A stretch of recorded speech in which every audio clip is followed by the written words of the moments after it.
Hello and welcome everyone. Today I'm gonna talk about Shirin, but I'm not come here to mourn for her because we have done enough mourn for Palestinians. We have been doing this for decades now. When I grown up, when I was teenage, and till then I'm seeing this, and we are mourning actually. But it seems like there is no end of that. So today I don't come here for moron. I just want to I came here to say something, and I just want to ask few questions to my Western friends and US, especially UK and UN actually. So what I think is justifying Israeli aggressions actually it's become a habit for West, and condemnation is a mockery to the death Palestinians. That's what I think actually. Condemnations doesn't going to help Palestinians, and we have seen that it's become some kind of routine work to condemn, then to Israel's carry on as like as always. So we have seen that it's not working for Israel. So I think condemnation is a kind of mockery to the dead Palestinians. Once again, another brutal, cold-blooded killing in occupied Palestine, and once again the fruitless rays of condemnation from the partners of apartheid actually. USA, UK, Western, everyone just making fun on the dead Palestinians. That's what I think. That's it actually. Don't have any other words to explain this whole thing, because I think USA is directly partner with this apartheid regime of Israel. There is no doubt of that. I mean, everyone knows this. That's the truth. But problem is no one accepting that fact that USA is a ally of this apartheid regime. In this stage, yeah, you like it or not, I would like to thanks Russia cause for clearing the clouds from Western Front actually, exposed their hypocrisy and fake racist humanitarian cry actually, because now we got the chance to see that the same White House, same EU Parliament, same UK West, which calling Russia as a oppressor, war criminals, uh, terrorizers actually. um, but the same West is afraid to call Israel the same thing, because they both are doing the same thing. But when Russia is doing that, that's become headache for West and America. But for Israel, they are allowing these things for last 70 years actually.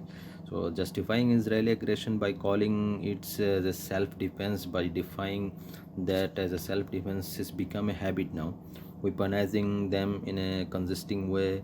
There is no sanctions on Israel in past 70 years actually.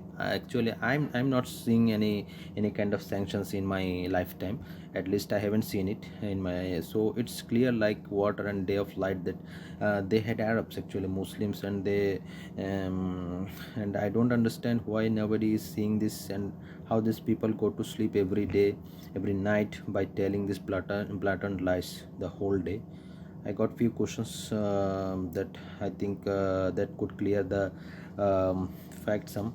The fact is simple actually. West think it's legal to weaponize Ukraine to fight against Russia. Then why this same thing won't applicable for Palestinians? Actually, I have seen lots of people asking the same questions after the incident, after Russian invasion in Ukraine, when West is clearly by calling for freedom fights and wars actually, weaponizing Ukraine. So I think this is a fair question. I mean, lots of people want to ask this, but I don't know why they are not asking. But I think this is a very very important question to ask right now. If this weaponizing Ukraine is fine, if fight against Russia is fine, is legal, then why not it's applicable for Palestinians actually? Then another one is what makes Israel different from Russia?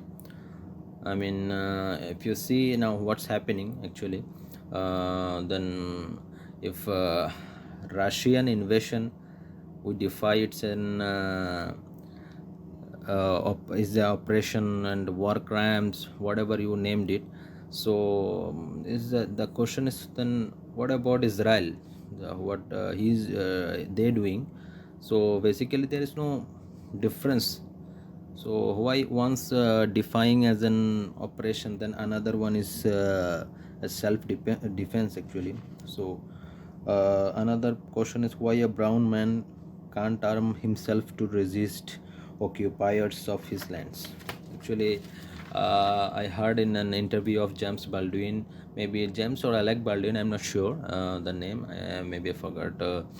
That he was an American author, black author. So he said in an interview that when a brown man and Arab man want to arm himself to fight against oppressor, against outside force, he instantly he become terrorist, and was defy him as a terrorist, as a radical, all of that stuff. But when the same white people carry guns to fight, then they see him as a hero. So I think that's a very important question to ask for now. So, and I want to know actually what makes white Christians resistance more pure and politically correct than browns and black people.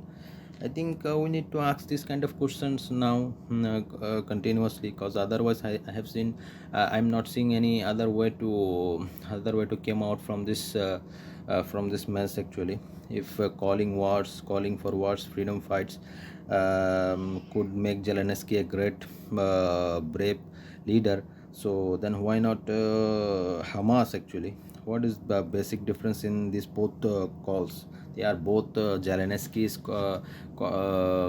calling for to fight against Russia in war. So and then Hamas is doing the same thing. And if Zelensky got that right to do, then why not Hamas actually?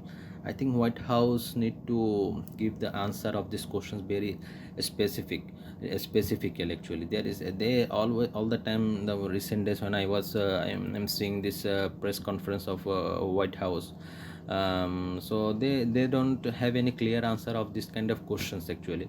So they always saying we are looking for it, we have concern, we have this blah blah blah, all of this bullshit stuff they continuously saying. But I don't see any kind of clear cut answers from them. So I think if you can't give any clear answers, I don't think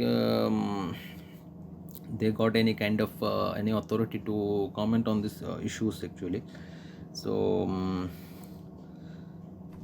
I think I don't want to drag this issue too long. So because I believe that nothing is going to happen to Israel actually, as long as there is white Christian civilized brothers don't acknowledge that their hypocrisy and fake humanitarian crisis. All this UN thing, this condemnation, this is bullshit actually.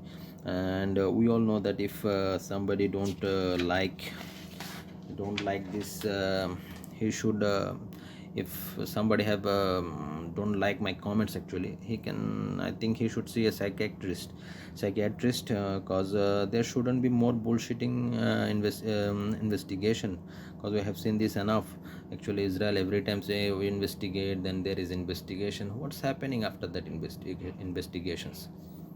We have seen in every day, we are seeing in newspapers that these things are happening, keep happening. But what investigation is what's the aftermath of this kind of investigation? This is bullshit actually, we all know that. But we are not enough, we don't have not enough courage actually. West don't have not enough courage to admit that. USA, UK, they don't have enough courage to admit all this stuff. So that's this.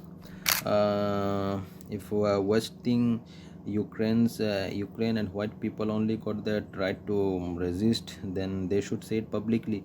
Otherwise, I think Palestinians should also deserve arms to fight against Zionist army. If West can't clear this confusion, then there wouldn't be any peace. People has to resist to exist actually.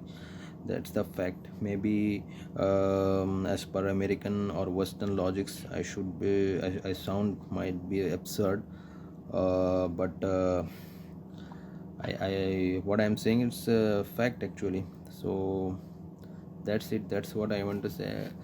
Look, I mean, being a Muslim, it's and criticizing and talking about all this issue, it's also become another kind of pain actually, another kind of, what I should say about, it's also not too much too easy actually.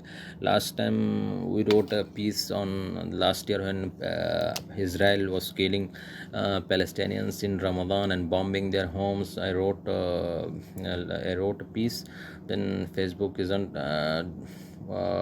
don't allow me to didn't allow me to uh, post that stuff. So actually it's becoming tough for us to talk about all these issues and criticizing, because whenever we do something like that, instantly we are tagged as an radicalist, as an haters, or stuff like that. I know that this phenomenon is very common and everybody knows about it, but I don't know when this is going to end. So till now, thus I have only these few questions actually. I think if West and all of them who are talking continuously, I think there isn't much thing to talk actually. Everybody knows the facts. That's what's happening now, and what's the issue. Everyone knows that how Israel created, and facts about that every historian know.